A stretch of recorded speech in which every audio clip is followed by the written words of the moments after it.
എല്ലാവർക്കും നമസ്കാരം. പുതിയൊരു വീഡിയോയിലേക്ക് സ്വാഗതം. വളരെ പ്രധാനപ്പെട്ട ഒരു വാർത്ത അറിയിപ്പാണ്. നമുക്കറിയാം, നമ്മുടെ കിസാൻ സമ്മാൻ നിധി ആനുകൂല്യം 17ാമത്തെ ഗഡു തുക നമ്മളുടെ ബാങ്ക് അക്കൗണ്ടുകളിലേക്ക് മുടങ്ങാതെ തന്നെ എത്തി. ഈ തുക കറക്റ്റായിട്ട് എത്തേണ്ട ആളുകളുടെ കൈകളിലേക്ക് എത്തുകയും ചെയ്തു. പക്ഷേ ഇപ്പോൾ കേന്ദ്ര സർക്കാർ ഇതുമായി ബന്ധപ്പെട്ട് തുകയുടെ വർധനവ് ഉണ്ടാകുമെന്ന് ഒരു സൂചന നൽകിയിരുന്നെങ്കിലും ലോക്സഭാ ഇലക്ഷന് ശേഷം ഉണ്ടായ ആദ്യത്തെ ബഡ്ജറ്റിൽ ഇതിൻ്റെ വർധനവുമായി ബന്ധപ്പെട്ടുള്ള കാര്യങ്ങളൊന്നും പറഞ്ഞുമില്ല. പക്ഷേ ഇപ്പോൾ 18ാമത്തെ ഗഡു തുകയുടെ വിതരണവുമായി ബന്ധപ്പെട്ടുള്ള ചില അറിയിപ്പുകൾ വരികയാണ്. ഇത് സംബന്ധിച്ചുള്ള വിശദമായിട്ടുള്ള അറിയിപ്പുകളാണ് ഇന്നത്തെ വീഡിയോയിൽ ഉൾപ്പെടുന്നത്. വീഡിയോ പൂർണ്ണമായും തന്നെ കാണുക, ലൈക്ക് ചെയ്യുക, ചാനൽ സബ്സ്ക്രൈബ് ചെയ്യുക. നമുക്ക് വിശദമായിട്ടുള്ള അറിയിപ്പ് നോക്കാം. നമ്മുടെ സംസ്ഥാനത്തടക്കം രാജ്യത്ത് വലിയ ഒരു വിഭാഗം ജനങ്ങൾക്ക് ഈ ഒരു കിസാൻ സമ്മാൻ നിധി ആനുകൂല്യം വളരെ സഹായമായിട്ടുള്ള ഒന്നാണ്. കൃഷിയുമായി ബന്ധപ്പെട്ട് കൃഷി മേഖലയിൽ ജോലി ചെയ്യുന്ന ആളുകൾക്ക് ഇതിൻ്റെ ഒരു സഹായം വലിയ രീതിയിൽ ലഭിക്കുന്നുമുണ്ട്. അത് വലിയ രീതിയിൽ തന്നെ ഉപയോഗപ്പെടുത്തുന്നുമുണ്ട് എന്നുള്ളതാണ് മറ്റൊരു വാസ്തവം. മാത്രമല്ല, അർഹതയില്ലാത്ത ആളുകൾ പോലും ഈ ഒരു പദ്ധതി ആനുകൂല്യങ്ങൾ കൈപ്പറ്റുന്ന ഒരു സാഹചര്യം ഉണ്ടായിട്ടുണ്ട്.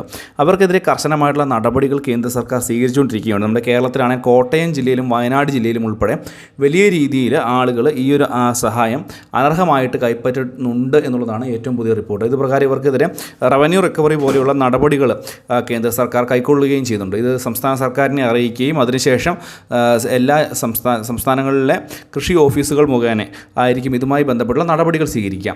ഇപ്പോൾ 17ാമത്തെ ഗഡുവിൻ്റെ വിതരണമാണ് കഴിഞ്ഞ മാസങ്ങളിലായിട്ട് ജൂലൈ മാസത്തോടുകൂടി കഴിഞ്ഞത്. ഈ മൂന്നാമത്തെ തവണ പ്രധാനമന്ത്രിയായി അധികാരമേറ്റതിന് ശേഷം നരേന്ദ്രമോദി ഒപ്പിട്ട ആദ്യത്തെ ഫയലായിരുന്നു ഈ ഒരു കിസാൻ സമ്മാൻ നിധിയുടെ തുകയുടെ വിതരണം. അതിനുശേഷമാണ് ഇപ്പോൾ ഈ അടുത്ത ഗഡു തുക, അതായത് 2000 രൂപയുടെ അടുത്ത ഗഡു തുക, അതായത് ഈ ഓഗസ്റ്റ് മാസം മുതൽ ഇതിൻ്റെ നടപടി ഉണ്ടാവുകയാണ്. ഓഗസ്റ്റ്, അതിനുശേഷം സെപ്റ്റംബർ, ഒക്ടോബർ, നവംബർ, ഈ 4 മാസ കാലയളവിലായിട്ടായിരിക്കും ഈ തുകയുടെ വിതരണം ഉണ്ടാകുക.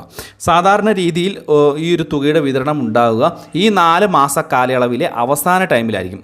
ആഗസ്റ്റ്, സെപ്റ്റംബർ, ഒക്ടോബർ, നവംബർ, അതായത് നവംബർ മാസത്തിൽ അവസാനത്തോടു കൂടിയൊക്കെയാണ് സാധാരണ രീതിയിൽ തുക വിതരണം ചെയ്യുന്നത്.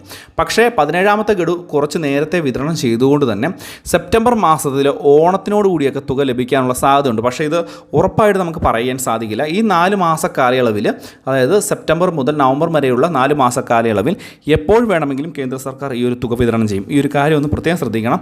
ഇത് KYC ഒക്കെ ചെയ്യാത്ത ആളുകളുണ്ടെങ്കിൽ ഉടനെ തന്നെ KYC ഒന്ന് പൂർത്തീകരിക്കണം.